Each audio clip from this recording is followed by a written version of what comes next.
पुण्यातील मुंढव्यामधील 42 एकर जमीन प्रकरणी माजी महसूल मंत्र्यांनी धक्कादायक खुलासे केलेत।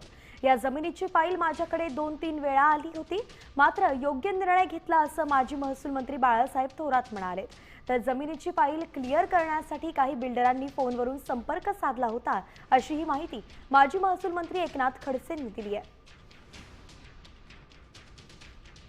ही फाईल सुद्धा माझ्याकडे 2-3 वेळेस आली, हायकोर्टात जाऊन आले, सगळं झालं, परंतु योग्य निर्णय मी त्यावेळेस देत होतो आणि ती नाकारत होतो। पण ते आतापर्यंत मी महसूल मंत्री असेपर्यंत तर कोणत्या महसूल मंत्र्यांनी त्याला सकारात्मक असा निकाल दिलेला नाही असं मला दिसते।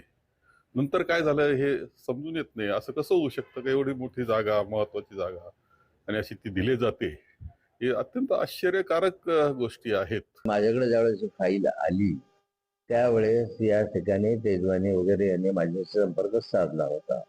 तसेच काही बिल्डर्स, काही डेव्हलपर यांनीही मला फोन करून त्यासह वारंवार याचा पाठपुरावा केलेला होता। देश विदेशातील प्रत्येक घडामोडींचे लाईव्ह अपडेट मिळवण्यासाठी आता साम टीव्हीच्या सर्व सोशल मीडिया प्लॅटफॉर्मला लाईक, फॉलो आणि सबस्क्राईब करा। तसंच सर्व नोटिफिकेशनसाठी बेल आयकॉन प्रेस करायला विसरू नका।